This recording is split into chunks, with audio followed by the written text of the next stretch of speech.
Question number 18 observe ಮಾಡಿ. During electrolysis of NaCl, reaction Na plus electron give rise to Na ಅಂತ indicate ಮಾಡಿದ್ದಾರೆ. Na plus electron give rise to Na takes place at ಇಲ್ಲಿ ಯಾವುದೇ electrolysis ನಡೀತಕ್ಕಂಥದ್ದು NaCl ಅಂತೆ. ಅದರಲ್ಲಿ Na plus 1 electron give rise to Na. ಒಂದು electron ಏನ್ ಮಾಡ್ತಾ ಇದೆ, ಇಲ್ಲಿ ರಿಸೀವ್ ಮಾಡ್ಕೊಳ್ತಾ ಇದೆ. ರಿಸೀವ್ ಮಾಡ್ತಾ ಇದೆ ಅಂದ್ರೆ ಇಲ್ಲಿ ರಿಡಕ್ಷನ್ ಪ್ರೋಸೆಸ್ ನಡೀತಾ ಇದೆ ಅಲ್ವಾ. Reduction takes place. ಓಕೆ, ನಿಮ್ಗೆ ಆಲ್ರೆಡಿ ಗೊತ್ತಿದೆ reduction at cathode, oxidation at anode ಅಲ್ವಾ. Reduction takes place at cathode. Okay, ಇದಕ್ಕೆ ಸಿಮಿಲರ್ ಆಗಿರ್ತಕ್ಕಂಥ ಆಪ್ಷನ್ ಯಾವುದಿದೆ ಅನ್ನೋದನ್ನ ಚೆಕ್ ಮಾಡಿ. ನೋಡಿ, first one anode and called ಎಲೆಕ್ಟ್ರೋನೊಟೇಷನ್ ಅಂತ ಇಂಡಿಕೇಟ್ ಮಾಡಿದ್ದಾರೆ. ಆನೋಡ್ ಇದು. No, this is cathode because of reduction takes place in this reaction. Na plus receives electron converted into Na. Here reduction. That's why it is cathode. But ಹಾಗಾಗಿ option 1 is wrong. Option 2 check ಮಾಡಿ. Anode and called reduction, anode ಅಂತ indicate ಮಾಡಿದ್ದಾರೆ. That is also wrong. Third option cathode and called oxidation ಅಂತ indicate ಮಾಡಿದ್ದಾರೆ. ಇದು cathode, correct cathode, but ಇಲ್ಲಿ ನಡೀತಕ್ಕಂಥದ್ದು ಯಾವುದು, reduction process ಅಲ್ವಾ. ಹಾಗಾಗಿ 18th ಅಲ್ಲಿ ಥರ್ಡ್ ಆಪ್ಷನ್ ಕೂಡ ರಾಂಗ್ ಆಗುತ್ತೆ. ಫೋರ್ತ್ ಆಪ್ಷನ್ ನೋಡಿ, cathode and called electronotation. Yes, this is suitable answer. ನೋಡಿ, Na plus 1 electron receive ಮಾಡ್ಕೊಳ್ತಿದೆ, ರಿಡಕ್ಷನ್ ಪ್ರೋಸೆಸ್ ನಡೀತಾ ಇದೆ at cathode and also we indicate as an electronotation. That's why option 4 is correct. Next question number 19 check ಮಾಡಿ. Okay, 19th mass of copper deposited by passage of 2 Faraday of electricity through the aqueous solution of cuprous ion is equal to the atomic mass. ನೆನಪಿರಲಿ, is equal to the atomic mass. ಹೇಗೆ ಬಂತು observe ಮಾಡಿ ಇದನ್ನ. Question number 19, this is for homework. Next question number 20 observe ಮಾಡಿ. The unit of electrochemical equivalent. Electrochemical equivalent ನಿಮಗೆ already ಗೊತ್ತಿದೆ formula. Question number 20 observe ಮಾಡಿ. Electrochemical equivalent Z equal to E divided by 96,500 coulomb ಅಲ್ವಾ. Coulomb. E ಅಂದ್ರೆ ನಿಮಗೆ ಗೊತ್ತಿದೆ atomic mass divided by valency.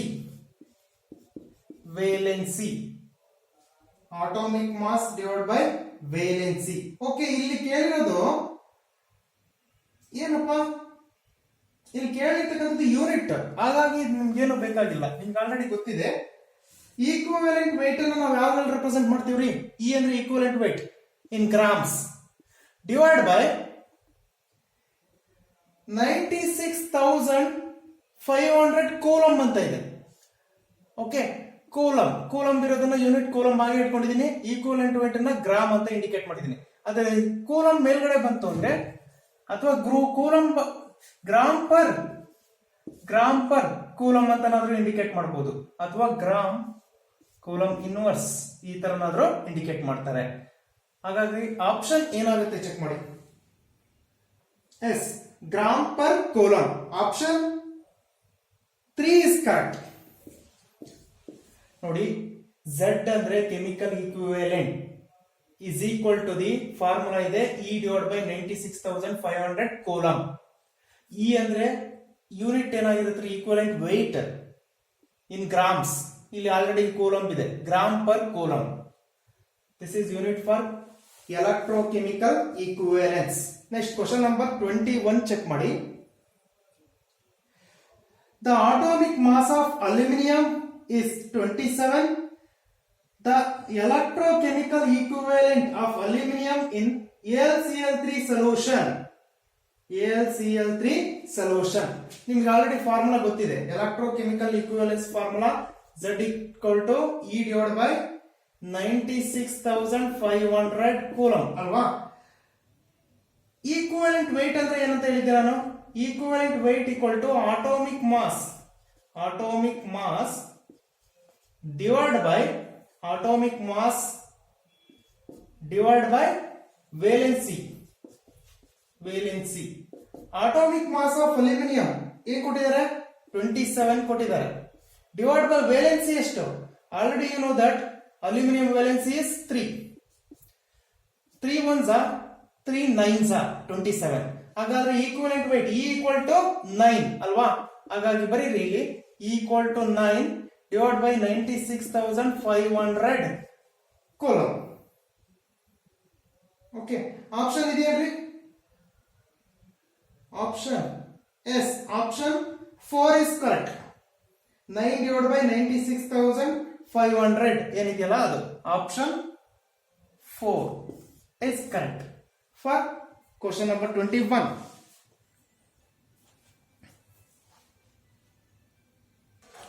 Question number 22. This is for homework. Observe ಮಾಡಬೇಕು. Answer 96,500 ಬರುತ್ತೆ. ಈ ತರ ಪ್ರಾಬ್ಲಮ್ ಆಗಿದೆ, ಒಂದ್ಸರಿ ಅಬ್ಸರ್ವ್ ಮಾಡಿ. ಓಕೆ, ಇನ್ ಕೇಸ್ ಗೊತ್ತಾಗಿಲ್ಲ ಅಂದ್ರೆ ನಾನು ಎಕ್ಸ್ಪ್ಲೇನ್ ಮಾಡ್ತೀನಿ. ನೆಕ್ಸ್ಟ್ ಕ್ವಶನ್ ನಂಬರ್ 23 ಅಬ್ಸರ್ವ್ ಮಾಡಿ. The molten electrolyte conducts electricity due to the presence of. Molten ಅಂದ್ರೆ ಏನಪ್ಪಾ? Object that reduced to liquid form by heating. ಯಾವುದೋ ಒಂದು ಆಬ್ಜೆಕ್ಟ್ ಇರುತ್ತೆ, ಆ ಆಬ್ಜೆಕ್ಟ್ ಅನ್ನ heat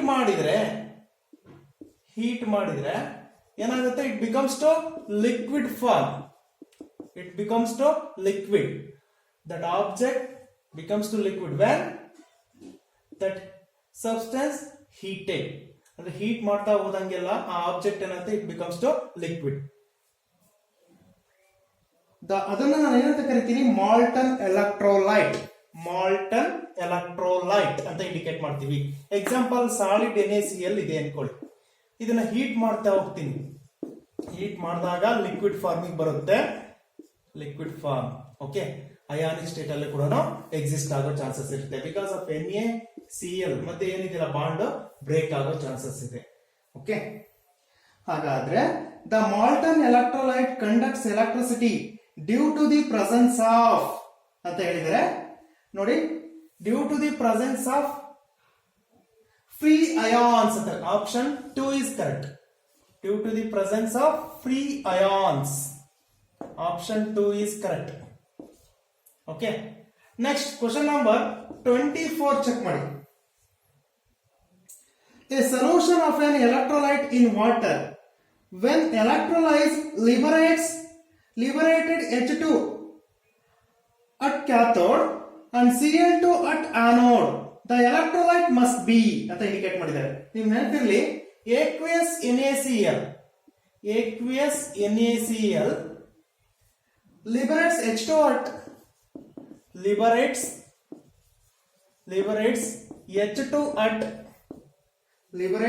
H2 at the cathode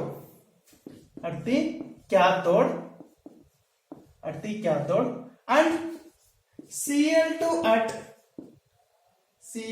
at anode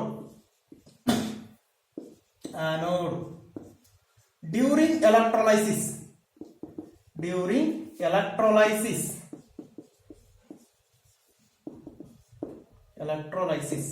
ಇದು already first PUC ನಲ್ಲಿ ಬಂದಿದೆ. aqueous NaCl ಅಂದ್ರೆ ಏನಪ್ಪಾ? NaCl ಅನ್ನ ನಾನು ವಾಟರ್ ಒಳಗಡೆ ಆಡ್ ಮಾಡಿದ್ದೀನಿ. This will indicate as an aqueous NaCl. ಇದು ಎಲೆಕ್ಟ್ರೋಲೈಸ್ ಮಾಡಿದಾಗ ಇಲ್ಲಿ 2 ಎಲೆಕ್ಟ್ರೋಡ್ ಅನ್ನ ಡಿಪ್ ಮಾಡಿರ್ತೀವಿ ಅನ್ಕೊಳ್ಳಿ. ಇದರಲ್ಲಿ H2 liberate at cathode, Cl2 liberate at anode during electrolysis. Okay, ಹಾಗಾದ್ರೆ ಆಪ್ಷನ್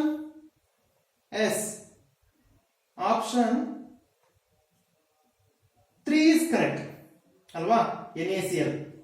ಆಪ್ಷನ್ 3 ಇಸ್ ಕರೆಕ್ಟ್.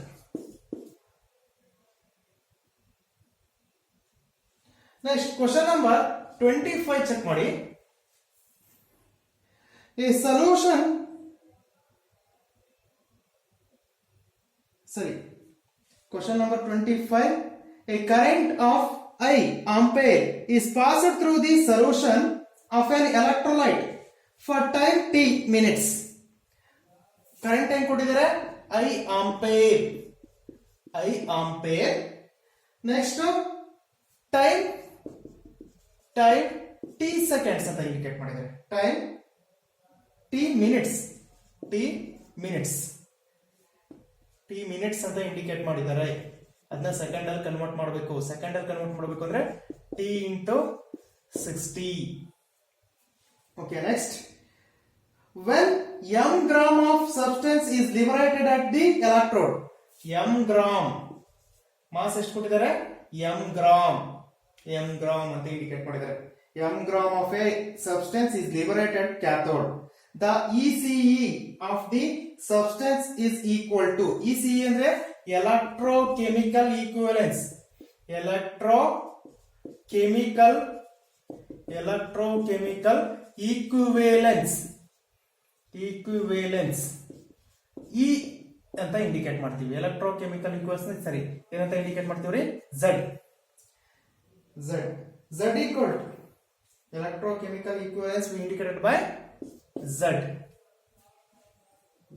ನಿಮಗೆ ಫಾರ್ಮುಲಾ ಗೊತ್ತಿದೆ. Mass we indicated as an ಅಥವಾ weight, W equal to ZIT. ನಮಗೆ ಎಲೆಕ್ಟ್ರೋಕೆಮಿಕಲ್ ಈಕ್ವಿವೆಲೆನ್ಸ್ ಬೇಕು. ಅಂದ್ರೆ ನನಗೆ Z ಮಾತ್ರ. Z we indicated as an electrochemical equivalence. Okay, Z equal to W divided by IT. W ನ ನಾನು ಏನಂತ ಇಂಡಿಕೇಟ್ ಮಾಡ್ತೀವಿ? ಮಾಸ್ ಅಂತ ಇಂಡಿಕೇಟ್ ಮಾಡೋದು. weight ಅಂತ, weight ಇದ್ರೆ W ಅಂತ ಇಂಡಿಕೇಟ್ ಮಾಡ್ತೀನಿ. ಮಾಸ್ ಅಂತ M ಅಂತ ಇಂಡಿಕೇಟ್ ಮಾಡ್ತೀವಿ. ಇಲ್ಲಿ M ಅಂತನಾದ್ರೂ ಇಂಡಿಕೇಟ್ ಮಾಡಬಹುದು ಅಥವಾ W ಅಂತನಾದ್ರೂ ಇಂಡಿಕೇಟ್ ಮಾಡಬಹುದು. ಹೌದಲ್ವಾ? W ಅಂದ್ರೆ weight ಅಥವಾ M ಅಂತ ಇಂಡಿಕೇಟ್ ಮಾಡಿದ್ರೆ ಮಾಸ್ ಅಂತ. ಓಕೆ, ಹಾಗಾಗಿ W ನ M ಅಂತ ಇಂಡಿಕೇಟ್ ಮಾಡ್ತೀನಿ. I ampere ಇಲ್ಲಿ ಎಷ್ಟು ಅಂತ ಇಂಡಿಕೇಟ್ ಮಾಡೋದು? ಜಸ್ಟ್ I ಅಂತ ಇಂಡಿಕೇಟ್ ಮಾಡಿದ್ರೆ, that's why we taken I. T ನ ಏನಂತ ತಗೊಂಡಿದ್ದಾರೆ? T in minutes ಅಂದ್ರೆ T into 60. ಹಾಗಾದ್ರೆ ಆಪ್ಷನ್ ಏನಾಗುತ್ತೆ ಚೆಕ್ ಮಾಡಿ. Yes, option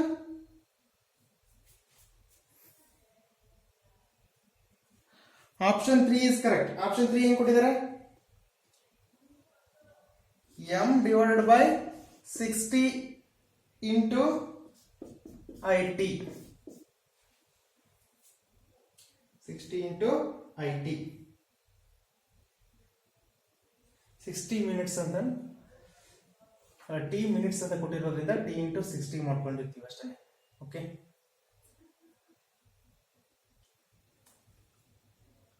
next question number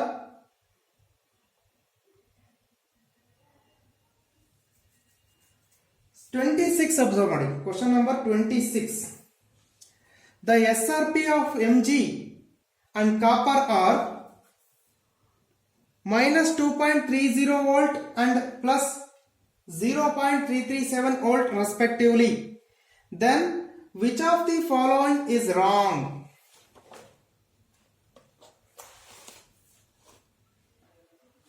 ನೋಡಿ, SRP of magnesium minus 2.30 ಕೊಟ್ಟಿದ್ದಾರೆ. Next SRP of copper is plus 0.33 volt ಕೊಟ್ಟಿದ್ದಾರೆ. ಓಕೆ, minus 2.30 ಇತ್ತು ಅಂದ್ರೆ ಇಲ್ಲಿ ಏನಾಗುತ್ತೆ? ನೆಗೆಟಿವ್ ಎಲೆಕ್ಟ್ರೋಡ್ ಪೊಟೆನ್ಶಿಯಲ್ ಇತ್ತು ಅಂದ್ರೆ almost all oxidation takes place. Easily oxidation takes place. ಇದನ್ನ ನಾವು ಆನೋಡ್ ಅಂತ ಇಂಡಿಕೇಟ್ ಮಾಡ್ತೀವಿ. Anode. This one reduction takes place. ಇದನ್ನ ಕ್ಯಾಥೋಡ್ ಅಂತ ಇಂಡಿಕೇಟ್ ಮಾಡ್ತೀವಿ. ಕ್ಯಾಥೋಡ್. ಕ್ಯಾಥೋಡ್. ಓಕೆ, ಅಲ್ಲಿ ಆಪ್ಷನ್ ಚೆಕ್ ಮಾಡಿ. First one, magnesium can displace H2 from acids. Okay, acid ಇದೆ ಅನ್ಕೊಳ್ಳಿ, HCl H+ ಇದೆ. ನೆಕ್ಸ್ಟ್ ಇಲ್ಲಿ ಮೆಗ್ನೀಷಿಯಂ ಎಲೆಕ್ಟ್ರೋಡ್ ಇದೆ. Magnesium, this is another electrode. ಇಲ್ಲಿ ಆಸಿಡ್ ಇದೆ, ಆಸಿಡ್ ಒಳಗಡೆ ಏನಿದೆ H+ ಅಯಾನ್ ಇದೆ. ಓಕೆ, H+ ಅಯಾನ್ ಏನ್ ಮಾಡುತ್ತೆ, ಎಲೆಕ್ಟ್ರಾನ್ ಅನ್ನ ರಿಸೀವ್ ಮಾಡ್ಕೊಳ್ತು ಅಂದ್ರೆ ಇಟ್ ಕನ್ವರ್ಟೆಡ್ ಇಂಟು ಹೈಡ್ರೋಜನ್. ಇಲ್ಲಿ ಎಲೆಕ್ಟ್ರಾನ್ ರಿಸೀವ್ ಮಾಡ್ಕೊಳ್ಬೇಕು ಅಂದ್ರೆ ಅನದರ್ ಹಾಫ್ ಸೆಲ್ ಅಲ್ಲಿ ಎಲೆಕ್ಟ್ರಾನ್ ನ ಈಸಿಯಾಗಿ ಲಾಸ್ ಮಾಡ್ತಾ ಇರಬೇಕು. ಮೆಗ್ನೀಷಿಯಂ ಈಸಿಯಾಗಿ ಎಲೆಕ್ಟ್ರಾನ್ ಲಾಸ್ ಮಾಡುತ್ತೆ. Because of oxidation potential will be negative. Easily loss of electron takes place. Mg give rise to Mg2 plus 2 electron. Okay, next H+ ಇದೆ ಅನ್ಕೊಳ್ಳಿ, 2H plus 2 electron give rise to H2. Okay, that's why this Mg replaces the H+. Correct option. ಅಥವಾ Mg can displace H2 from acids. First option correct ಇದೆ. Second option check ಮಾಡಿ. Second option ಏನಿದೆ, magnesium can displace copper from copper sulphate. Copper from copper sulphate. ನೋಡಿ, ಇಲ್ಲಿ H+ ಬದಲು ಇಲ್ಲಿ second option ಅಲ್ಲಿ copper plus ಅಂತ ಇಂಡಿಕೇಟ್ ಮಾಡಿದ್ವಿ. Copper displace the copper from copper sulphate ಅಂದ್ರೆ ಕಾಪರ್ 2+ ಇರುತ್ತೆ. ಇಲ್ಲಿ ಕಾಪರ್ 2+ ಇರೋದು ಏನಾಗುತ್ತೆ, copper 2+ receives 2 electron converted into copper. Magnesium ಏನ್ ಮಾಡುತ್ತೆ, ಈಸಿಯಾಗಿ ಲಾಸ್ ಮಾಡ್ಕೊಳ್ಳುತ್ತೆ. Because of it's having negative electrode potential, easily loss of electron. This consider as an anode, this we consider as a cathode. That's why magnesium displaces the copper, converted into the copper 2+ converted into copper. That's why displace the copper. Magnesium displaces the copper. Magnesium displaces the high H+ ion in the acid also. ಹಾಗಾಗಿ option 2 is also correct. Next option 3 check ಮಾಡಿ. Copper will displace the H2 from acids ಅಂತ ಹೇಳ್ತಾ ಇದ್ದಾರೆ. Copper positive potential ಇರೋದ್ರಿಂದ ಇಲ್ಲಿ reduction ನಡೆಯುತ್ತೆ. Okay, that's why it not displace the H2 from acids. Okay, ಹಾಗಾಗಿ option 3 is wrong. Does not displace the H2 from acids. Copper does not displace the H2 from acids. That's why option 3 ಕೊಟ್ಟಿರ್ತಕ್ಕಂಥದ್ದು copper will displace H2 from acids ಅಂತ ಕೊಟ್ಟಿದ್ದಾರೆ. That is wrong. Next, option 4, copper cannot displace magnesium from Mgi2s. Does not displace the magnesium because of copper having positive value, this is having negative value. Copper magnesium displace ಮಾಡಕ್ ಆಗಲ್ಲ, but magnesium displace the copper. Option 4 is correct. But ಇಲ್ಲಿ ಕೇಳಿರೋದು wrong option ಯಾವುದು ಅಂತ ಅಲ್ವಾ, ಹಾಗಾಗಿ option 3 ಆಗುತ್ತೆ. ಹಾಗಾಗಿ ಕ್ವಶನ್ ನಂಬರ್ 26 ಗೆ option 3.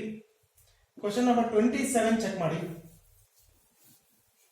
Question number 27, zinc displaces copper from the solution of the lattice ಅಂತ ಇಂಡಿಕೇಟ್ ಮಾಡಿದ್ರೆ ಅದ ಕಾಪರ್ ಅಂತ ಇಂಡಿಕೇಟ್ ಮಾಡಿ.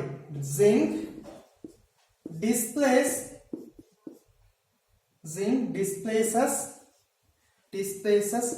H2 from displaces copper from the solution of copper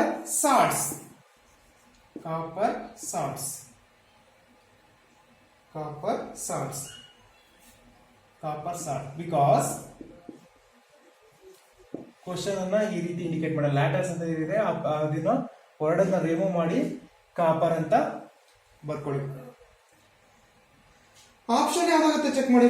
zinc displaces copper from solution of copper salt such as copper sulfate ಅಂತ ಏನಾದ್ರೂ indicate ಮಾಡಬಹುದು. Because zinc has more negative, ಈ ತರ ಹೇಳಿದೆ, zinc has more negative standard reduction potential than copper. Option 2 is correct. Next, question number 28. ಏನಕ್ಕೆ option 2 correct ಆಗುತ್ತೆ? Because zinc having highest negative potential. Negative potential ಇತ್ತು ಅಂದ್ರೆ ಈಸಿಯಾಗಿ oxidation ಆಗುತ್ತೆ. It acts as N reducing agent. Next, question number 28.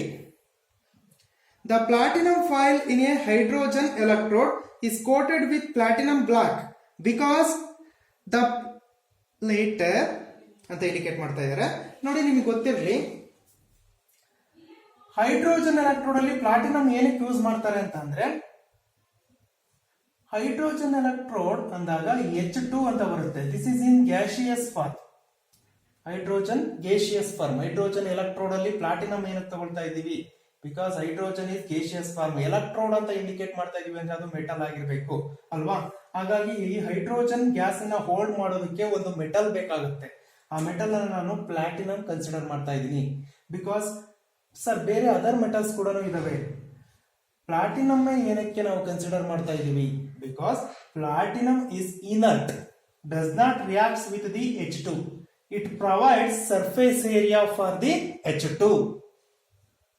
This H2 gets adsorbed on the surface of the platinum, but platinum does not react with H2.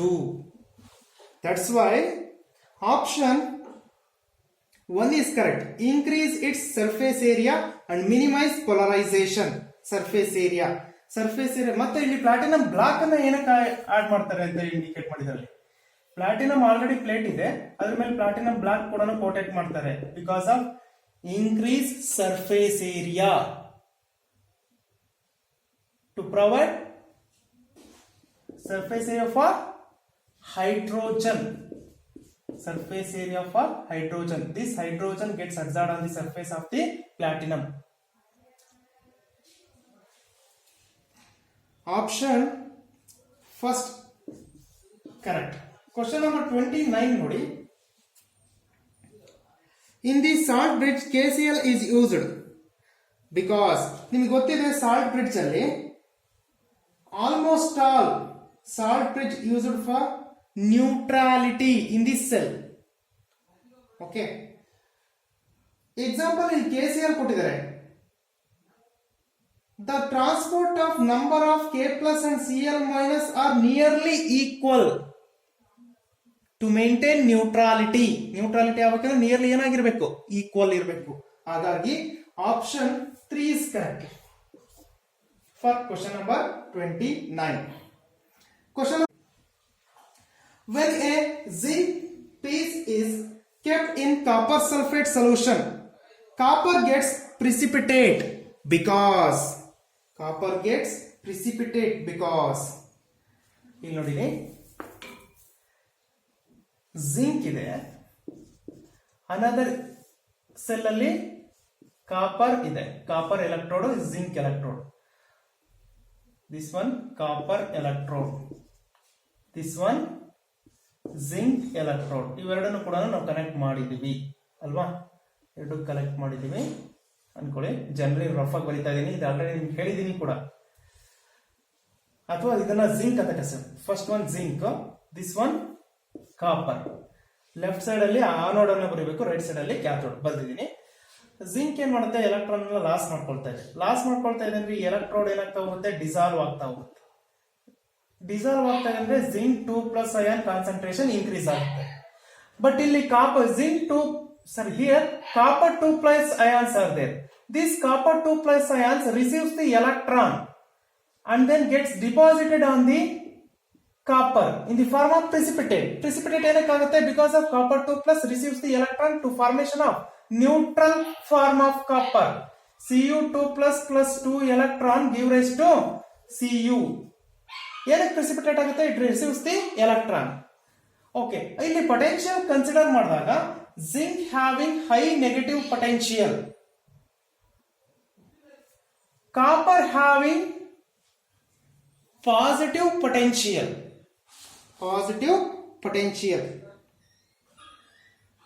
ಹಾಗಾಗಿ SRP of zinc less than SRP of copper. ಕಾಪರ್ದು positive potential ಇದೆ, zinc negative potential ಇದೆ. ಅಂದ್ರೆ SRP ಅಥವಾ standard reduction potential of zinc is less than that of the standard reduction potential of copper. That's why copper gets precipitated in this cell reaction. ಇಲ್ಲಿ ನಾವು salt bridge ಕೂಡ ನಾವು use ಮಾಡ್ತೀವಿ. ಹಾಗಾಗಿ option 2 is correct. Question number 30 ಗೆ option 2 correct ಆಗುತ್ತೆ.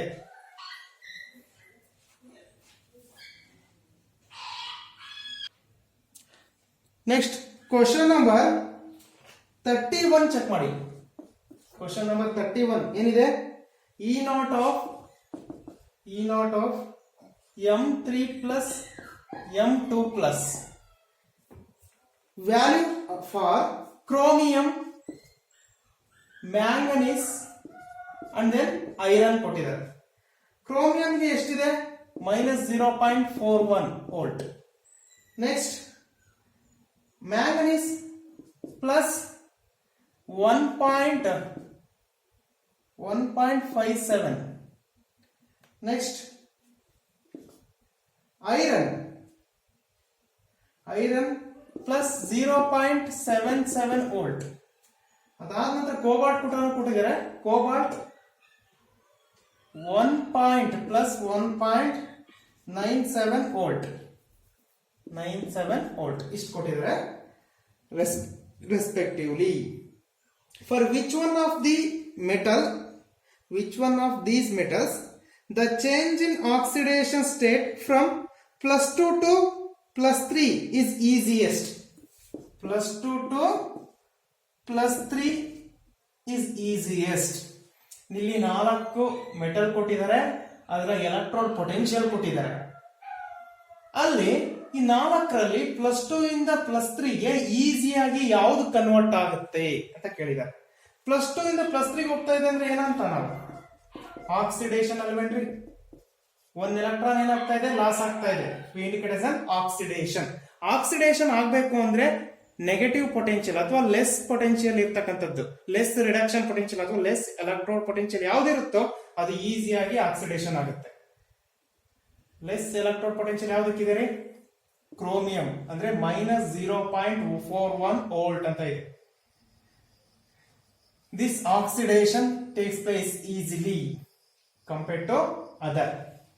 ಅಂದ್ರೆ +2 ಇಂದ +3ಗೆ ಈಸಿಯಾಗಿ ಕನ್ವರ್ಟ್ ಆಗುತ್ತೆ ಅಲ್ವಾ? ಓಕೆ, ಹಾಗಾದ್ರೆ ಆಪ್ಷನ್ ಚೆಕ್ ಮಾಡಿ. ಕ್ವಶನ್ ನಂಬರ್ 31ಗೆ option 4 is correct. Option 4 is correct.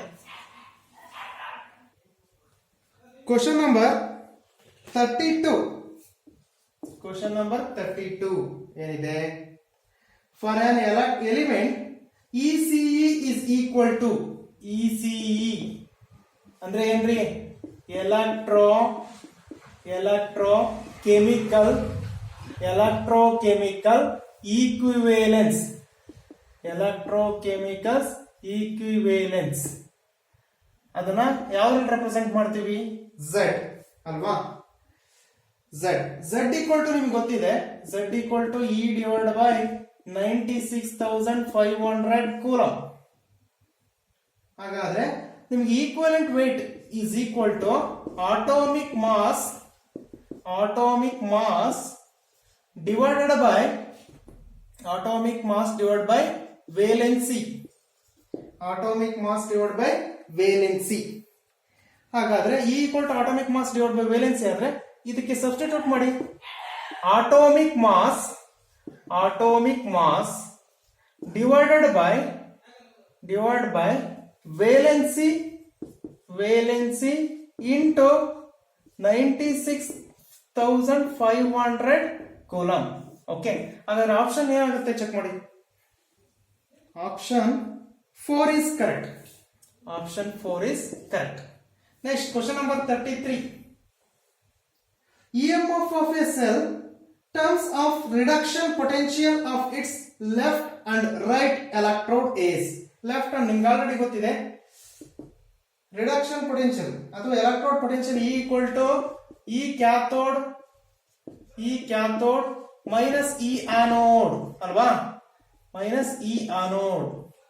ಅಥವಾ ರೈಟ್ ಮೈನಸ್ ಲೆಫ್ಟ್, ರೈಟ್ ಗೆ ಆಲ್ಮೋಸ್ಟ್ ಆಲ್ ಕ್ಯಾಥೋಡ್ ಇರುತ್ತೆ, ಲೆಫ್ಟ್ ಗೆ ಏನಿರುತ್ತೆ ಆನೋಡ್ ಇರುತ್ತೆ. That's why E equal to ER minus EL ಅಂತನಾದ್ರೂ ಇಂಡಿಕೇಟ್ ಮಾಡ್ತಾರೆ. Option 4 is correct.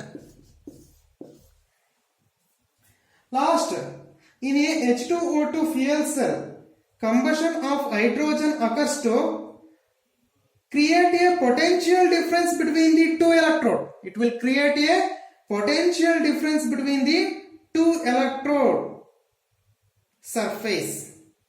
Option 2 is correct. Okay. ನೋಡಿ, ಇಷ್ಟನ್ನು ಕ್ವಶನ್ಸ್ ಅನ್ನ ನೀಟಾಗಿ ಅಬ್ಸರ್ವ್ ಮಾಡಬೇಕು. ನಿಮ್ಗೆ ಇನ್ ಕೇಸ್ ಏನಾದರೂ ಅರ್ಥ ಆಗಿಲ್ಲ ಯಾವ್ದಾದ್ರು ಅಂದ್ರೆ ಇನ್ನೊಂದ್ಸರಿ ನಿಮಗೆ ಇನ್ಫಾರ್ಮ್ ಮಾಡಬೇಕಾಗತ್ತೆ ಕಾಲೇಜಲ್ಲಿ. ಓಕೆ,